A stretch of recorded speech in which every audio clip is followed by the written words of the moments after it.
दाऊद को गलायत से लड़ने के लिए किसी ने मजबूर नहीं किया, बल्कि उसका अंतर्मन उसे परमेश्वर के प्यार और शक्ति की गवाही देने को आगे ले गया। अय्यूब पर शैतान का हमला परमेश्वर की आज्ञा के बिना नहीं हो सकता था, बल्कि उन्होंने शैतान की सीमा बांध दी।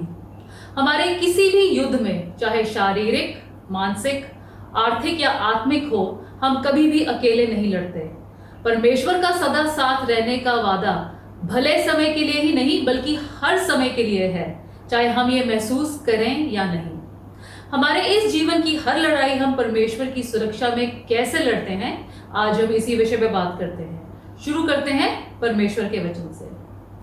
परमेश्वर का वचन हमने तीमुथियुस के नाम पौलुस रसूल की पहली पत्री, उसका 6वां अध्याय, उसकी 6ठी आयत से लिया है। यहाँ इस प्रकार लिखा है, पर संतोष सहित भक्ति बड़ी कमाई है, क्योंकि ना हम जगत में कुछ लाए हैं और ना कुछ ले जा सकते हैं। यदि हमारे पास खाने और पहनने को हो तो इन्हीं पर संतोष करना चाहिए। पर जो धनी होना चाहते हैं वे ऐसी परीक्षा और फंदे और बहुत सी व्यर्थ और हानिकारक लालसाओं में फंसते हैं, जो मनुष्यों को बिगाड़ देती हैं और विनाश के समुद्र में डुबो देती हैं।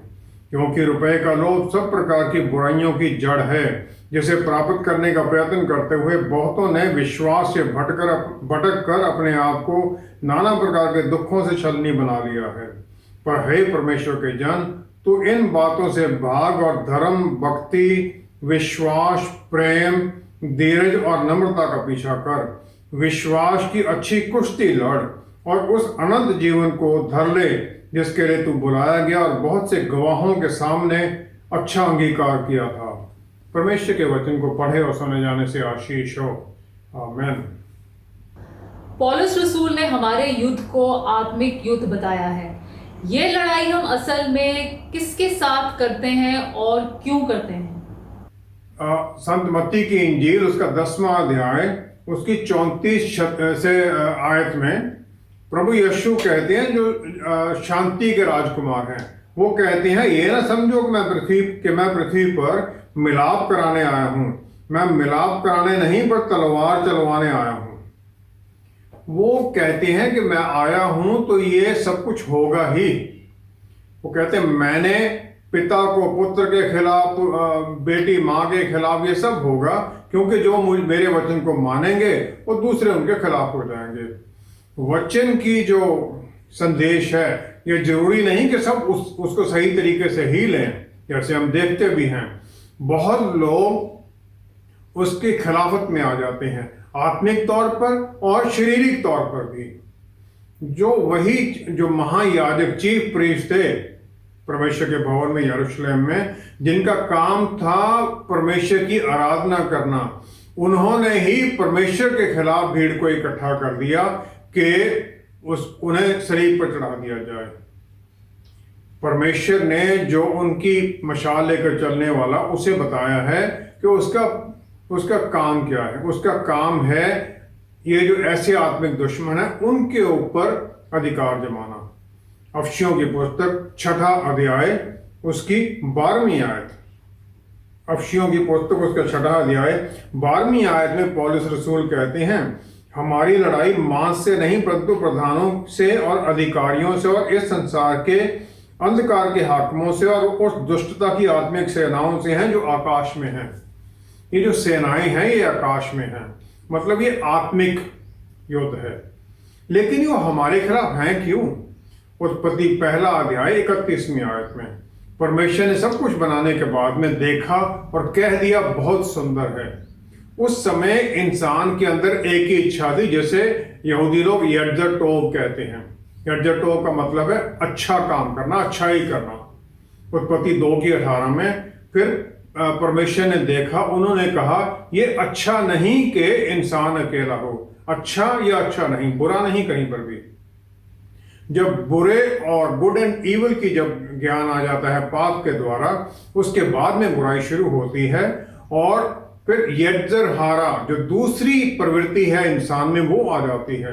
वो है बुराई करने की प्रवृत्ति।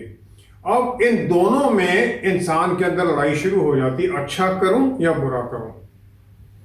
एजेकियल नबी की पुस्तक 28वां अध्याय 12 से 14वीं आयत में, जो जब भी कुछ बनाया गया, जो परमेश्वर ने सबसे पहले जो बनाया वो था कवरिंग खरूब, छाने वाला खरूब, सुंदर था, बुद्धिमान था।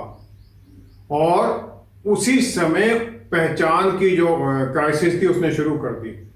पहला एंजल था वो अहंकार से भर गया और अपनी पहचान परमेश्वर से बाहर खोजने लगा, और फिर वो परमेश्वर की रोशनी से निकलकर अंधेरे में चला गया। भजन संहिता 8 उसकी 5वीं आयत, यहाँ भजनकार कहता है, तूने परमेश्वर से थोड़ा ही कम बनाया है इंसान को। You have created a little lower than the angels, स्वर्गदूतों से थोड़ा नीचे, और महिमा और प्रताप का मुकुट उसके सिर पर रखा है। उसे ये ऑनर दिया है, और उसे ये मुकुट क्या है, उसे पूरी हर चीज के ऊपर, धरती के ऊपर अधिकार दे दिया गया। किसी भी स्वर्गदूत को यह अधिकार नहीं दिया गया। इब्रानियों की पुस्तक 1 अध्याय 14वीं आयत में, इसके और आगे जो मुक्ति पाने वाले लोग हैं, जो विश्वासी हैं प्रभु यीशु में, उन सबको और आशीष दे दी कि जो स्वर्गदूत हैं वो उनकी टहल के लिए हैं। भजन संहिता 91 की 11वीं आयत में यही कहा गया भजनकार ने कि वो स्वर्गदूत तुम्हें हर तरह से संभाले रखें, to keep you in all your ways, हर काम में तुम्हारी सहायता करें। हमें शैतान इसलिए नहीं पकड़ता कि हमारे अंदर कोई कमजोरी है या हम पक्का फेल ही हो जाएंगे। वो इसलिए, वो जानता है कि जो छोटे से छोटा विश्वासी भी है, प्रभु यीशु ने कहा वो बड़े से बड़ा, पुराने नियम के संतों से बड़ा है वो, क्योंकि उसके अंदर पवित्र आत्मा परमेश्वर वास करते हैं। और परमेश्वर के राज्य में उसका जो आदर है ऊंचा है। और वो ये भी जानता है कि हमारी जो अनंत काल का जो हमारा जीवन है वो स्वर्ग राज्य में परमेश्वर के साथ है।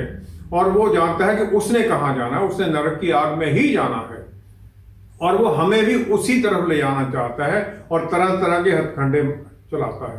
पहला पत्रस 5वां अध्याय 8वीं आयत में पत्रस रसूल उसे गरजता हुआ सिंह कहते हैं कि वो ढूंढता है किसे मैं पकड़ लूं। उत्पत्ति 3 की 15 में प्रभु यीशु ने शैतान का सिर कुचल दिया, वो है उसे ओवरवेल्म, पूरी तरह से उसके ऊपर अधिकार जमा लिया। और अब जो वो शैतान आता है गरजते शेर की तरह, वो ये देखता है कौन डर से मेरे से छुप जाएगा। कर कुछ नहीं सकता, वो सिर्फ गरजता है, हम डर गए, उसने पकड़ लिया। लेकिन जो अपनी पहचान जानता है कि उसकी पहचान शैतान से ऊपर है, तो फिर वो डरता नहीं, अनडिस्टर्ब रहता है। और वो इंसान को परमेश्वर से दूर कैसे करता है? पहला तो है पहचान का सवाल कर देता है। मत्ती 4, 3 और 6 आयत में प्रभु यीशु को टेम्पटेशन के दौरान वो 2 बार कहता है, अगर आप परमेश्वर के पुत्र हो। बड़ी सिंपल सी स्टेटमेंट लगती है, लेकिन प्रभु यीशु का उत्तर नहीं देते। वो जो जानते हैं मेरी पहचान क्या है, मुझे बताने की जरूरत नहीं है। उत्पत्ति 3 की 5वीं आयत में ईव को यही क्वेश्चन था कि तुम्हारी आंखें खुल जाएंगी, तुम्हें तुम्हारी पहचान मिल जाएगी, तुम परमेश्वर जैसे बन जाओगे। वो तो पहले ही परमेश्वर के अक्षर रूप में बनाए गए थे, लेकिन वो उन्हें भ्रम में डाल देता है। दूसरा वो क्या करता है? वो करता है इसी में ही जो ये टेम्पटेशन थी कि वो इंसान के अंदर शारीरिक लालसाएं पैदा करता है, अनस्पोकन है। वो कहता है कि अगर परमेश्वर के पुत्र हो तो रोटी खा लो। ईव को कहता है ये फल तुम्हारे लिए रखा है, इसको खा लो। प्रभु यीशु को वो यही कहता कि तुम इतने ऊंचे हो, परमेश्वर के पुत्र हो, तो पत्थरों को बदल कर खा लो, भूखे क्यों बैठे हो? जो ये इसमें जो हिडन जो स्टेटमेंट जो नहीं बोलता है, वो ये उस जाहिर करता है कि परमेश्वर जो तुमसे प्यार करता है, तुमसे ऐसी कैसे रोक सकता है? ऐसी चीजें तुम्हें क्यों वो तकलीफ में डाल रहा है? तुम उसके पुत्र हो और तुम्हें तकलीफ में डाल रहा है। तो वो शॉर्टकट लगाने की कोशिश करना चाहता है। जो शैतान का मकसद क्या है? वो हमारी जो पहचान है परमेश्वर में, उससे दूर करना और अपनी काबिलियत में काम करना शुरू कर देना। और ये कि ना तो परमेश्वर में क्षमता है और ना ही वो करना चाहते हैं कि अपने बच्चों को आशीष दें। और इसी में दूसरा पॉइंट आ जाता है कि परमेश्वर के बच्चों का अधिकार क्या है, और फिर वो मिसकोट कर देता है। और मत्ती 4:6 में वो यही तरीका इस्तेमाल करने की कोशिश करता है 91 भजन को 11वीं 12वीं आयत को, कि स्वर्गदूत तुम्हें पकड़ लेंगे। वो ये नहीं एक लाइन उड़ा देता है कि वो तुम्हें तुम्हारे हर काम में संभाले रखेंगे, वो उस लाइन को ही खत्म कर देता है कि स्वर्गदूतों का काम तुम्हारे साथ में सहायता करते हुए हर काम करने में सहायता करना नहीं है। हमारे विश्वास के चाल चलन में स्वर्गदूत हमारी सहायता करते हैं, उल्टे सीधे कामों में नहीं। उत्पत्ति 4 अध्याय 3 से 7वीं आयत में कायन आदम और ईव का फर्स्ट बॉर्न है, पहलौठा है। वो एक ऑफरिंग लेके आ जाता है परमेश्वर के सामने, कुछ भी, सब्जियों में से कुछ भी, फ्रूट में से। जो हावेल है उसका भाई, वो फर्स्ट बॉर्न लेके आता है अपनी भेड़ बकरियों का। परमेश्वर उसकी जो भेंट है उसे स्वीकार नहीं करते, इनकार नहीं करते, लेकिन स्वीकार भी नहीं करते। तो उनकी इच्छा ये है कि जो हमारे पास बच गया है उसे वो आशीष दें। वो तभी आशीष दे सकते हैं अगर हम उनके तुल्य उन्हें कुछ दें। अगर हम परमेश्वर को पकड़ाने की कोशिश करेंगे, हम कैसे समझ सकते हैं कि हमें वो आशीष करेंगे? क्या हम जो सबसे बेस्ट नहीं है उसे कम भी परमेश्वर को दे सकते हैं? सवाल शैतान यहां पर कर देता है। वो कहता है कि तुम्हारे पास बेस्ट है, तुमने मेहनत की है, तुम्हारी मेहनत है, परमेश्वर का क्या है इसमें, क्यों दो उसको? तुम्हारी तनख्वाह है, 10 दशमांश तुम क्यों दो? और फिर वो जो ग्रेटिट्यूड का होना चाहिए एटीट्यूड, धन्यवाद का एटीट्यूड होना चाहिए, उससे परे कर देता है। होशे 6 आयत में परमेश्वर इंसान में दया और परमेश्वर का ज्ञान देखना चाहते हैं। दूसरी तरफ शैतान चाहता है कि हमारे अंदर अपना सेल्फिशनेस आ जाए और दूसरों के बारे में हम सोचे ही ना। व्यवस्था विवरण 15 अध्याय पहली 3 आयत में परमेश्वर की आज्ञा है कि हर 7वें साल तुम जितने उधार दोगे, जितने कर्जे हैं उन्हें छोड़ दोगे, खत्म हो जाएगा 7वें साल में। और जितने लोगों ने लिया है उन्हें स्वतंत्र कर दिया जाएगा, दास रिलीज कर दिए जाएंगे। अब शैतान 6ठे साल में ये मन में विचार डालने लग जाता है कि अगर कोई, अब 6ठा साल तो हो गया, अब 6-7 महीने बचे हैं, अगर इसने पैसे नहीं दिए, तेरे पैसे डूब गए, तो ये कह दे कि भाई मेरे पास तो है ही नहीं, अब मैं नहीं दे सकता। तो शैतान इस प्रकार हमें सेल्फिश बनाने लग जाता है। दूसरा तरीका है शैतान का कि हम दूसरे सोर्स देखने लग जाएं ताकि हमारी जो प्लान है उसे जल्दी से फटाफट पूरा कर लिया जाए। सारा अब्राहम को कह देती है कि हागार से बच्चा पैदा कर ले, और इश्माइल पैदा हो जाता है। और मत्ती 4 अध्याय 8वीं-9वीं आयत में शैतान प्रभु यीशु को ऊंचे पर्वत से जितने राज्य हैं उनकी महिमा सबको दिखा देता है। वो कहता है मेरी आराधना कर लो, मैं तुम्हें सब दे दूंगा। शॉर्टकट लगाओ, तुम यहाँ पर आए हो अपना राज्य स्थापित करने के लिए, करो स्थापित, आज ही स्थापित हो जाएगा, कोई किसी परेशानी की जरूरत ही नहीं है। वही हमारे मन में डालता है, वेट मत कर, उल्टा काम कर, रिश्वत ले ले, धनी हो जा। क्रिएशन का जो पहला पाप था वो अहंकार था शैतान का, जो उसे 1/3 स्वर्गदूतों के साथ खिलाफत में ले जाता है परमेश्वर के। दूसरा जो पाप है क्रिएशन में वो था डर। और शैतान जानता है कि परमेश्वर दयालु हैं और इसीलिए वो दूसरों को ये प्रूव करने के लिए लगा रहता है कि जो पाप रहित जीवन तो जीना मुश्किल है, असंभव है। परमेश्वर के पुत्र ने आके उसे ये गलत साबित कर दिया कि पाप के बिना जीवन जिया जा सकता है, और फिर उन्होंने हमारे लिए भी रास्ता खोल दिया कि हम भी इस प्रकार पाप के बिना जीवन जी सकें और शैतान की गलत बातों में ना आए, और विश्वास की लड़ाई में फिर हम जीत में आगे बढ़ते ही जाएं। यीशु पाक है, तू पाक है, सजदों पे सजदे करो, यीशु पाक है, तू पाक। इस विश्वास की लड़ाई में हमें किन बातों का ध्यान रखना चाहिए कि हम अनंत काल की जीवन की आशीष को पकड़े रहें? फिलिपियों की पुस्तक उसका 2 अध्याय 12-13 आयत में पौलुस रसूल कहते हैं, अपने अपने उद्धार का कार्य पूरा करते जाओ, डरते और कांपते हुए, क्योंकि परमेश्वर ही है जिसने अपनी स्वेच्छा निमित्त तुम्हारे मन में इच्छा और काम दोनों बातों के करने का प्रभाव डाला है।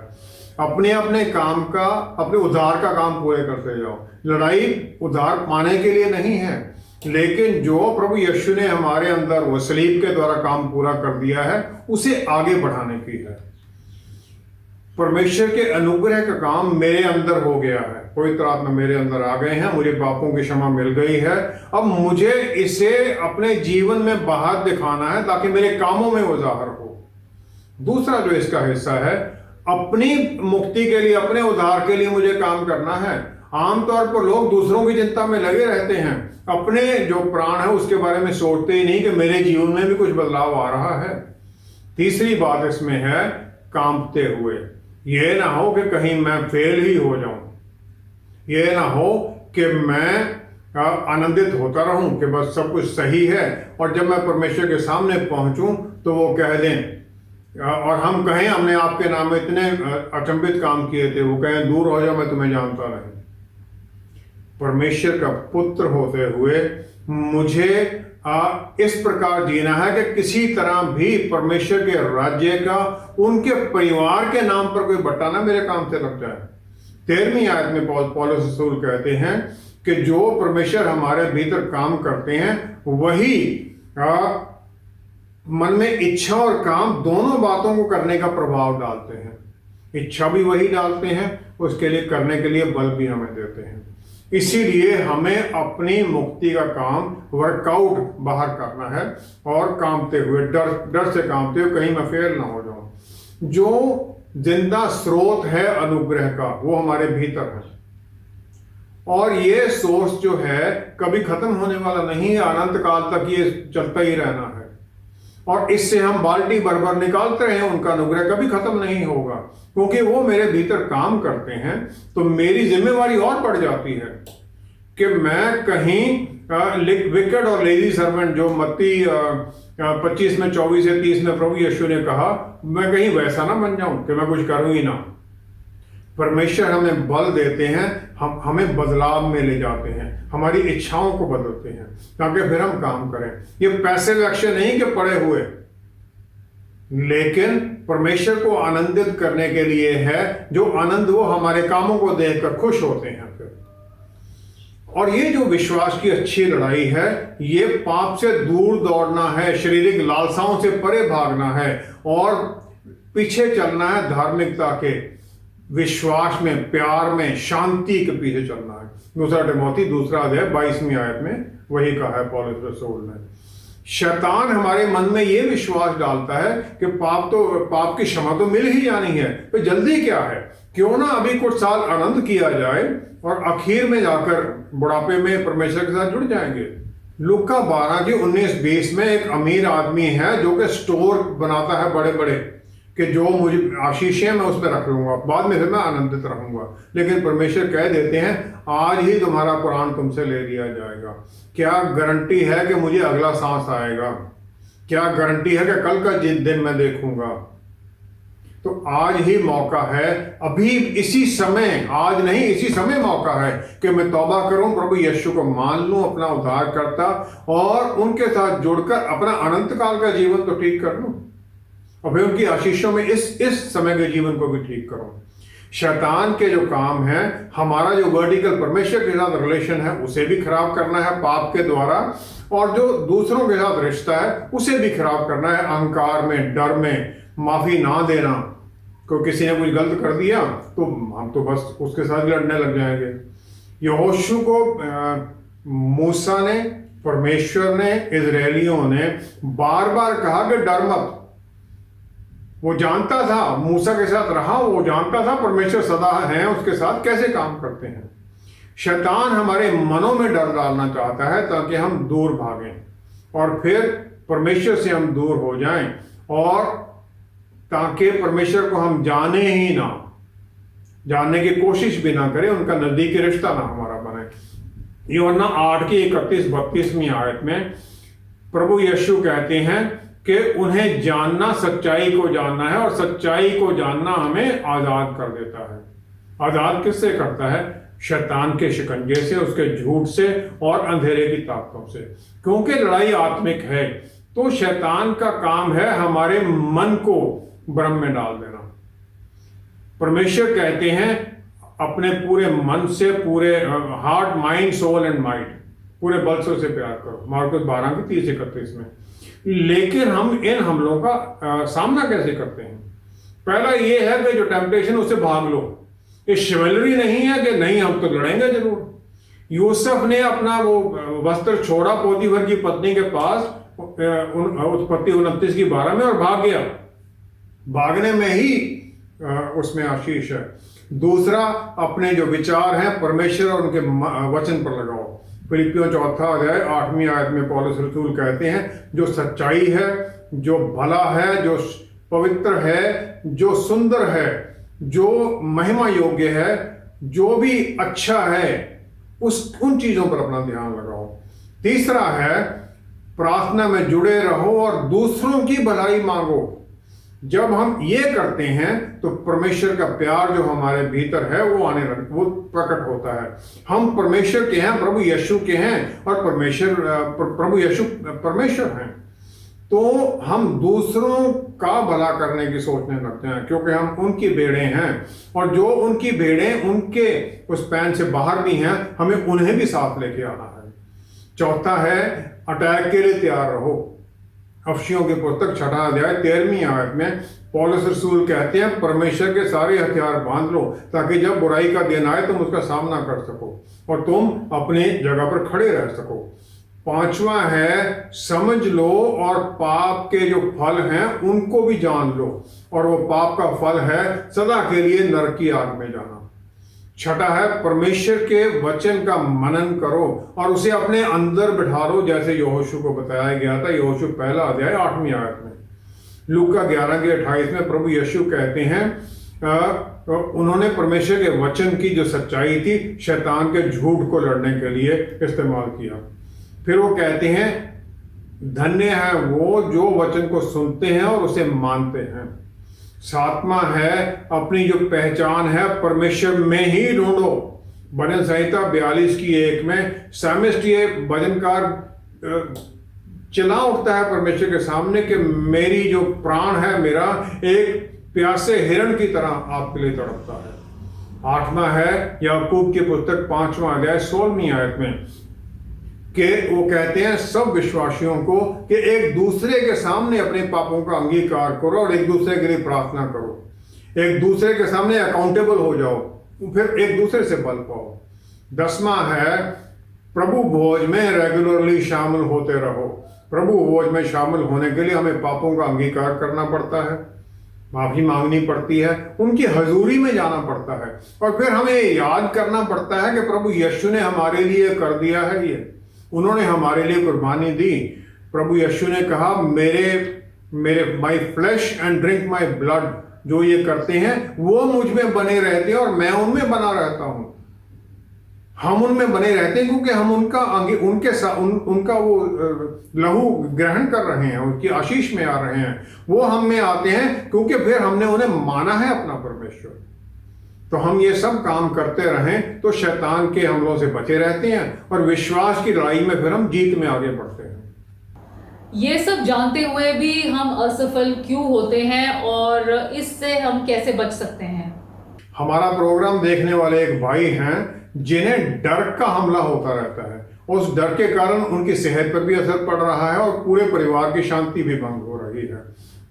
2 कुरिन्थियों 10वां अध्याय 4वीं आयत में जो ग्रेट फाइटिंग अपोस्टल है पॉल, उन्होंने कई अपने जीवन में क्रिटिकल लड़ाइयां लड़ी और वो कहते हैं कि परमेश्वर ने हमें जो हथियार दिए हैं वो उन्हें हम पहने। वो हथियार इस दुनिया के नहीं हैं, वो परमेश्वर में बलवंत करने के लिए हथियार हैं और स्ट्रॉन्ग होल्ड्स को तोड़ने के लिए हैं। लेकिन ये स्ट्रॉन्ग होल्ड्स है क्या है? जो लड़ाई है हमारे माइंड के ऊपर है, विचारों के ऊपर है। तकरीबन 150 बार वचन में लिखा गया है सोच विचार के बारे में और माइंड के बारे में। पहला कुरिन्थियों 12वां अध्याय 10वीं आयत में जो आत्मिक गिफ्ट है, आत्माओं का ज्ञान, वो भी इसी के बारे में है। शैतान हमारे मन में बुरे विचार डालता है और ये इस प्रकार है जैसे कि ऊपर में पक्षी उड़ रहे हैं, लेकिन पक्षी तभी घोंसला बनाएगा अगर हम उसे बनाने देंगे। एक एक पीस करके वो लेके आता है, एक एक विचार हमारे मन में शैतान डालता है, फिर वो कंट्रोल बन जाता है। और ये जो गढ़ तोड़ना है ये लगातार करना पड़ता है। सबसे पहला इसमें स्टेप है मन को नया करना। दूसरा कुरिन्थियों 10वां अध्याय 5वीं आयत में कास्टिंग डाउन है, डिस्कार्ड करना आर्गुमेंट, जो भी उसने हमारे विचार डाले हमारे मन में पाप वाले, उन्हें डिस्कार्ड कर देना, वचन पर केंद्रित होना। दूसरा है सब विचारों को प्रभु यीशु की आज्ञाकारिता में लेके आना। परमेश्वर की तरफ से इंसान को यह माइंड बहुत बड़ा गिफ्ट दिया गया है और इसी को ही शैतान अटैक करता है। तो पहला स्टेप है रोमियो की पुस्तक 12वां अध्याय 2री आयत में वो कहते हैं इस दुनिया के अनुसार मत चलो, लेकिन तुम स्वर्गराज के कामों के अनुसार चलो और अपने मन को नया करते जाओ। हर एक गेम में डिफरेंट लेवल हैं, स्कूल लेवल है, college level, university level, state level, national level. इस प्रकार वो तैयारी करते जाना है। हमें भी पहले जब हम वचन में आए थे, विश्वास में आए थे, कम थे, तो हमें दिन प्रतिदिन बढ़ता जाना है और ये ट्रेनिंग और ज्यादा होती रहनी है। और ये ट्रेनिंग है वचन को पढ़ना, उस पर मनन करना और आत्मा के द्वारा बदलते जाना। इसका मतलब पहला तो ये है कि ये जो रिन्यूइंग है इसमें कोई लिमिट नहीं है। दूसरा ये है कि जो हमें दिया गया है वचन को उसे संभालना, शैतान के झूठ को उस पर हावी होने नहीं देना है। अब दूसरा स्टेप क्या है? दूसरा स्टेप ये है प्रोटेक्शन और सेफ्टी उस अनुग्रह, उस ट्रेजर की जो परमेश्वर के ज्ञान के द्वारा हमें मिला है। और ये हम अफसियों की पुस्तक 6वां अध्याय 17वीं आयत के अनुसार करते हैं। मुक्ति का टोप पहनते हैं जो कि प्रभु यीशु के द्वारा हमें मिला है। मुक्ति अश्योर्ड है, कोई शक नहीं उसमें होना चाहिए। दूसरा है प्रार्थना के द्वारा, फिलिपियों 4:7 में अपनी सब चिंताएं प्रार्थना और धन्यवाद के द्वारा परमेश्वर के सामने रख देना। तीसरा है पहला पत्रस 1:13वीं आयत में तैयारी करना। वो कहते हैं अपने मन के gird up the loins of your mind, अपने मन की कमर बांध लो और फिर परमेश्वर में अपना विश्वास करो। चौथा है केंद्रित करो परमेश्वर के ऊपर, इस दुनिया के ऊपर मत करो। कोलोसी की पुस्तक 3रा अध्याय 2री आयत में यह है कि वचन के ऊपर मनन करो। जब हमारा मन में परमेश्वर के वचन बैठे हैं तो फिर हम हर तरह के शैतान के अटैक का सामना कर सकते हैं। आइए हम प्रार्थना करें। पिता परमेश्वर, हम आपका धन्यवाद करते हैं हर आशीष के लिए, हमें बल देने के लिए, दिन प्रतिदिन बदलने के लिए, और फिर वो गवाहों का बादल जो स्वर्ग में हमें उत्साहित करने के लिए, हमें हर तरह की आशीष देने के लिए तालियां बजा रहे हैं, ताकि हम इस लड़ाई में आगे ही बढ़ते जाएं आपके बल में। हाँ प्रभु, आपका हाथ हमारे ऊपर बना रहे। जितने लोग हम जुड़े हुए हैं इस प्रोग्राम के द्वारा, हम आपके बल में हर दिन नया होते जाएं। आपका अनुग्रह और पवित्र आत्मा परमेश्वर की भरपूरी हर दिन हमारे ऊपर नई हो, ताकि हर दिन की नई लड़ाई में फिर हम उस जीत के स्थान पर बने रहें प्रभु यीशु जो आपने हमें दिए है। पिता परमेश्वर, सब कुछ हमारे उद्धार करता प्रभु यीशु के प्यारे नाम में मांगते हैं। आमेन, आमेन, आमेन। परमेश्वर ने हमें अपनी आत्मा हमारे अंदर इसीलिए भेज दिया कि हम उनकी गाइडेंस में इस आत्मिक युद्ध में जीत में बने रहें। लेकिन लड़ाई तो हमें ही लड़नी है, चाहे बल परमेश्वर देते हैं। सच्चा योद्धा वही है जो आखिर तक लगा रहता है, क्योंकि बीच में रुक जाने वाले को कभी भी मेडल नहीं मिलता। हमारे साथ एक बार फिर जुड़ने के लिए आपका बहुत बहुत धन्यवाद। Until next time, stay blessed. Shalom. यीशु पाक है, तू पाक है, सजदों पे सजदे करूं।